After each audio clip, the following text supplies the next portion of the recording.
نحمدہ ونصلی ونسلم علی رسولہ الکریم اما بعد فاعوذ باللہ من الشیطان الرجیم بسم اللہ الرحمن الرحیم۔ آج ہم سورۃ البقرہ کی آیت نمبر 62 پڑھیں گے۔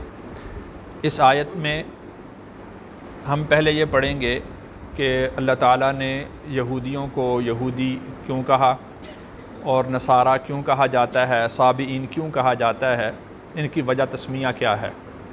اور دوسرے نمبر پر ہم یہ پڑھیں گے کہ اللہ تعالیٰ نے ایمان لانے کی شرط یہ رکھی ہے کہ اللہ پر ایمان رکھنا اور یوم آخرت پر ایمان، باقی چیزوں کا ذکر کیوں نہیں کیا۔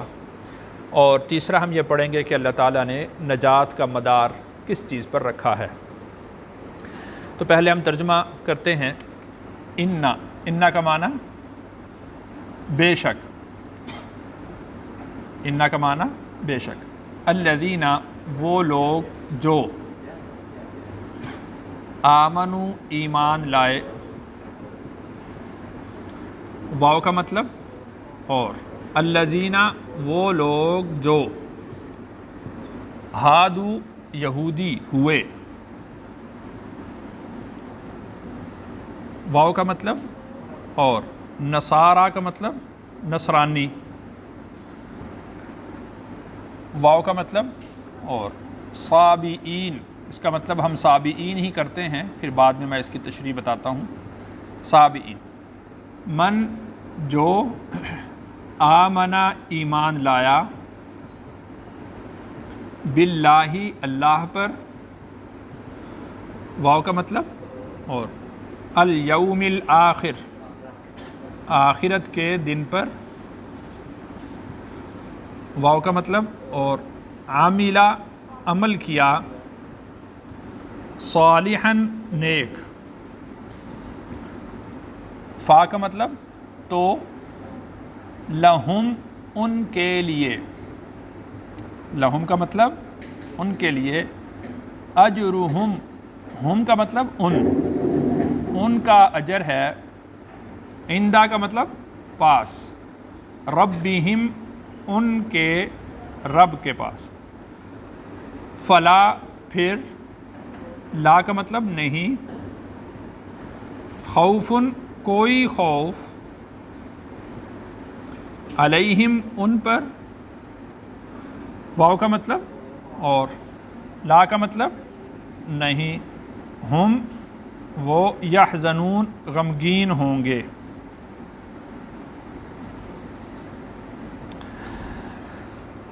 ترجمہ یہ ہوا کہ بے شک وہ لوگ جو ایمان لائے اور وہ لوگ جو یہودی ہوئے اور نصارہ اور صابئین، ان میں سے جو بھی ایمان لایا اللہ پر اور آخرت کے دن پر اور نیک عمل کیے، تو ان کے لیے ان کے رب کے پاس ان کا اجر ہے، اس کا بدلہ ہے، اور ان کو کوئی خوف نہیں ہوگا اور نہ ہی وہ غمگین ہوں گے۔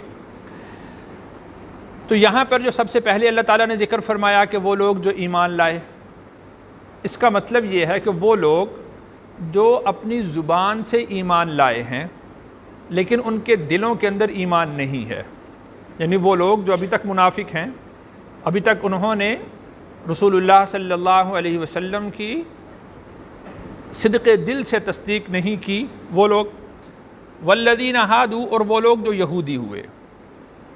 یہود کو یہود کہنے کی وجہ کیا ہے، اس کی وجہ تسمیہ کیا ہے؟ یہود کو یہود اس لیے کہا جاتا ہے، بعض علماء نے کہا کہ یہ ہود سے ماخوذ ہے۔ ہود کا مطلب ہوتا ہے توبہ کرنا، چونکہ ان میں سے اکثر لوگ ایسے تھے کہ جنہوں نے بچھڑے کی پوجا کی تھی، ان میں سے بہت سارے قتل ہو گئے اور بعض نے توبہ کی، تو اس وجہ سے ان کو یہود کہا جاتا ہے۔ دوسری وجہ یہ ہے کہ حضرت یعقوب علیہ السلام کے جو سب سے بڑے بیٹے تھے ان کا نام یہودا تھا، تو باقی جو بیٹے تھے ان کی نسلیں کم تھیں، وہ ختم ہو گئیں، اور ان میں سے بہت سارے خاندان اور قبیلے گم ہو گئے۔ یہ قبیلہ سب سے بڑا تھا، یہ بچا رہا، تو یہ اپنی طرف منسوب کرتے ہیں یہ حضرت یعقوب کے بڑے بیٹے یہودا کی طرف، تو اپنے آپ کو یہود کہتے ہیں۔ تیسرا اس کا مطلب یہ ہے کہ جو ہود ہوتا ہے اس کا ایک معنی ہوتا ہے مائل ہونا، پھر جانا، تو چونکہ یہ لوگ حضرت موسیٰ علیہ السلام کے اصل دین سے پھر گئے، اس سے منہ موڑ لیا، تو اس وجہ سے ان کو یہود کہا جاتا ہے۔ اور پھر یہ بھی کہ انہوں نے رسول اللہ صلی اللہ علیہ وسلم کی رسالت سے منہ موڑا، تو اس وجہ سے بھی ان کو یہودی کہا جاتا ہے۔ اور ایک اس کا معنی یہ ہے، یہود کا معنی ہوتا ہے ہلنا۔ تو یہ لوگ جب تورات کی تلاوت کرتے تھے تو یہ کھڑے ہو کر وہ ہلا کرتے تھے، پھر تلاوت کیا کرتے تھے، تو اس وجہ سے ان کی نشانی اور علامت یہ بن گئی کہ وہ لوگ جو اپنی کتاب کی تلاوت کرتے ہوئے ہلتے ہیں۔ آج بھی اگر ان کی ویڈیوز دیکھیں تو اس میں یہ جب اپنی وہ دیوار گریہ کے پاس جاتے ہیں تو وہاں پر یہ ہل ہل کر یہ تلاوت کرتے ہیں، تو اس وجہ سے ان کو یہودی کہا جاتا ہے۔ نصارہ، ان کو نصارہ کیوں کہا جاتا ہے؟ اس کے بھی مختلف وجوہات ہیں۔ اس میں ایک وجہ یہ ہے کہ حضرت عیسیٰ علیہ السلام جس بستی میں، جس علاقے میں پیدا ہوئے، اس بستی کا نام ناصرہ تھا۔ تو یہودی جو حضرت عیسیٰ علیہ السلام کے ماننے والے لوگ ہیں، انہوں نے پھر خود کو حضرت عیسیٰ علیہ السلام کو اس بستی کی طرف منسوب کیا اور خود کو نصارہ کہنا شروع کیا۔ دوسری اس کی وجہ یہ ہے کہ حضرت عیسیٰ علیہ السلام نے اعلان کیا تھا کہ من انصاری الی اللہ، میرا کون مددگار ہوگا اللہ کے لیے؟ تو بنی اسرائیل میں جو حضرت عیسیٰ علیہ السلام کو ماننے والے تھے، تو انہوں نے کہا تھا کہ نحن انصار اللہ، ہم اللہ کے مددگار ہوتے ہیں، ہم مددگار بنتے ہیں۔ تو وہ نصرت سے ماخوذ ہے، تو اس وجہ سے کہ یہ انہوں نے حضرت عیسیٰ علیہ السلام کی مدد کے لیے لبیک کہا، تو اس وجہ سے ان کو نصارہ کہا جاتا ہے۔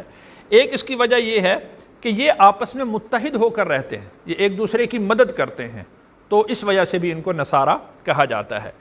تیسرا جو مذہب ہے وہ صابئین ہے۔ صابئین کا مطلب یہ ہوتا ہے کہ اپنے دین کو چھوڑ کر کسی دوسرے دین کو اخذ کر لینا، کسی دوسرے دین کو قبول کرنا۔ یہ جو لوگ تھے ان کا طریقہ یہ تھا کہ جس مذہب کی جو بات اچھی لگتی ہے اس کو لے لیا جائے، تو اس کو صابئین کہا جاتا ہے۔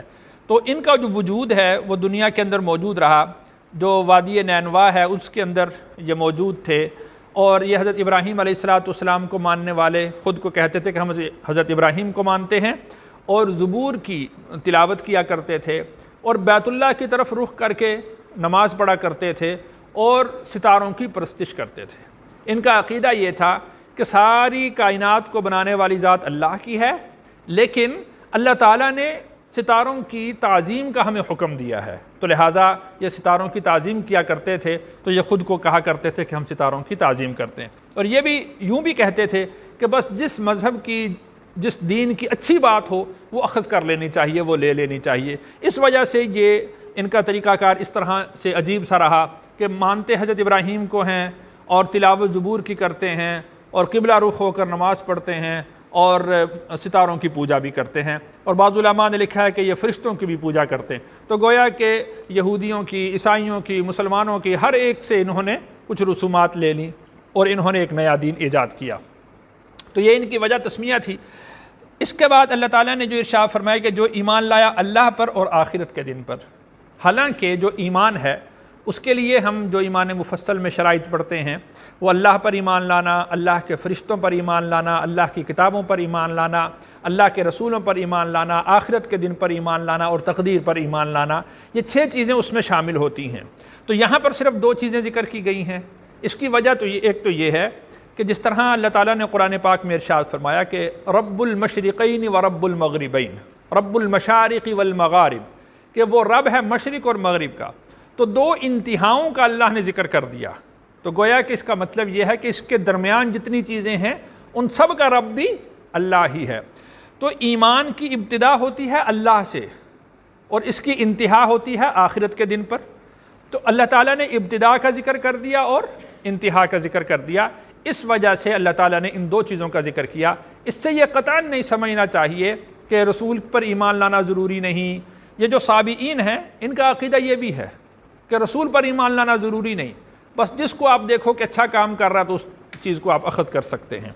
تو یہ ضروری نہیں ہے، یعنی اس سے یہ سمجھ میں لینی چاہیے بات کہ انبیاء علیہ السلام پر ایمان لانا ضروری ہے۔ یہ نہ سمجھ لیا جائے کہ انبیاء پر ایمان لانا ضروری نہیں، یا کتابوں پر یا اللہ کے فرشتوں پر ایمان لانا ضروری نہیں، یہ نہیں سمجھنا چاہیے، بلکہ اس کو یوں سمجھنا چاہیے کہ اللہ تعالیٰ نے 2 انتہاؤں کا ذکر کر دیا کہ سب سے پہلے اللہ پر ایمان لانا، اور اس کے بعد جتنا درمیان میں تسلسل ہے، جتنے اعمال ہیں، جن چیزوں پر ایمان لانا ضروری ہے وہ ساری کی ساری چیزیں اس میں شامل ہو گئیں، اور اس کی انتہا کہاں پر ہوگی؟ آخرت کے دن پر۔ اس لیے اللہ تعالیٰ نے ابتدا کا ذکر کر دیا اور انتہا کا ذکر کر دیا۔ تو من آمن باللہ والیوم الآخر، کہ جو بھی ایمان لائے گا اللہ پر اور آخرت کے دن پر، وعمل صالحا، اور وہ عمل کرے گا نیک۔ اس سے یہاں پر یہ بات سمجھ لیں کہ اللہ تعالیٰ نے نجات کا مدار وہ ایمان پر اور اعمال صالحہ پر رکھا ہے۔ اگر کوئی شخص وہ صاحب ایمان نہیں، اعمال صالحہ کرنے والا ہے، تو آخرت میں اس کے لیے کوئی نجات نہیں ہے۔ یہ بات ذہن میں رکھنی چاہیے۔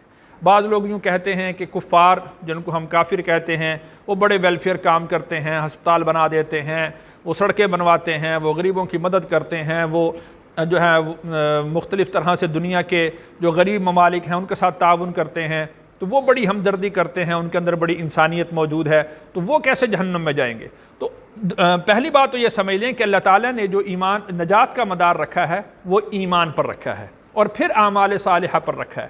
اور دوسری بات یہ سمجھیں کہ وہ لوگ جو نیک اعمال کرتے ہیں، یہ نیک اعمال ہیں، انسانیت کی خدمت نیک عمل ہے، وہ لوگ جو نیک اعمال کرتے ہیں وہ نیک اعمال دنیا کے لیے کرتے ہیں، آخرت پر تو ان کا ایمان اور عقیدہ ہی نہیں، تو وہ نیک عمل کو آخرت کے لیے کرتے ہی نہیں۔ تو جو آدمی جس جگہ کے لیے نیک عمل کرے گا اس کا بدلہ اس کو اسی جگہ پر مل جائے گا۔ ایمان والے نیکی کیوں کرتے ہیں؟ آخرت کے لیے، تو ان کا اجر فلاحم اجرہم عند ربہم، آخرت میں ہے۔ اور یہ لوگ دنیا کے لیے نیک اعمال کرتے ہیں تو ان کا بدلہ بھی ان کو دنیا میں دے دیا جائے گا۔ جب وہ خود آخرت کو تسلیم نہیں کرتے، جنت اور جہنم کو تسلیم نہیں کرتے، تو پھر میں اور آپ کون ہوتے ہیں کہ ان کے لیے فیصلہ کرنے والے کہ وہ جنت میں جائیں گے یا جہنم میں جائیں گے؟ تو جب ان کا یعنی عمل ہی دنیا کے لیے ہے تو اس کا بدلہ بھی ان کو دنیا ہی میں مل جائے گا۔ انہوں نے عمل کیا ہی عارضی ہے تو اس کا بدلہ بھی عارضی ہوگا۔ وعمل صالحا، اور نیک اعمال، فلہم اجرہم، تو ان کے لیے ہے ان کا اجر، عند ربہم، ان کے رب کے پاس، اس لیے کہ ان کا عمل اللہ کی رضا کے لیے ہے تو اس کا بدلہ بھی ان کو اللہ کے پاس ملے گا۔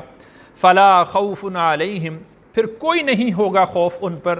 خوف کہتے ہیں آئندہ کسی ڈر کو، آئندہ آنے والے کسی خدشہ کو اپنے ذہن میں رکھنا، تو اس کا جو آدمی کے دل میں خدشہ ہوتا ہے اس کو خوف کہا جاتا ہے کہ پتہ نہیں کیا ہوگا، مرنے کے بعد کیا ہوگا، پھر پتہ نہیں حشر میں کیا ہوگا۔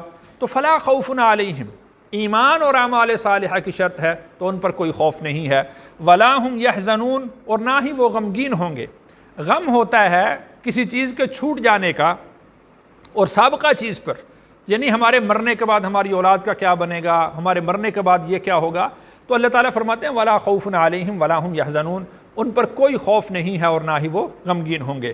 تو خلاصہ اس آیت کا یہ ہوا کہ جو لوگ ظاہری طور پر ایمان لے آئے ہیں اور جو لوگ یہودی ہوئے ہیں، نصرانی ہوئے ہیں، صابئین ہیں، ان میں سے کوئی بھی جو اللہ پر ایمان لے آئے، آخرت کے دن پر ایمان لے آئے، اعمال صالحہ کو اختیار کرے، تو اس کے لیے اللہ تعالیٰ نے کامیابی کا فیصلہ کیا ہے۔ یہ دراصل یہود و نصارہ کا رد ہے۔ یہود و نصارہ یہ کہتے تھے وَقَالُوا لَن يَدْخُلَ الْجَنَّةَ إِلَّا مَنْ كَانَ هُودًا أَوْ نَصَارَىٰ، وہ کہتے تھے کہ جنت میں کوئی نہیں جائے گا۔ یہودی کہتے تھے صرف وہی جنت میں جائیں گے جو یہودی ہیں، عیسائی کہتے تھے صرف وہی جنت میں جائیں گے جو نصارہ ہیں، جو حضرت عیسیٰ کو ماننے والے ہیں، بس۔ تو اللہ تعالیٰ نے فرمایا کہ کسی قوم اور قبیلے کے ساتھ اس کی شرط نہیں ہے، بلکہ اس کی شرط ایمان کے ساتھ اور اعمال صالحہ کے ساتھ ہے۔ کسی قوم کا ہو، کسی قبیلے کا ہو، اگر وہ اس شرط کو پورا کرتا ہے تو اللہ تعالیٰ کے ہاں اس کی نجات ہے، اللہ کے ہاں اس کا اجر موجود ہے۔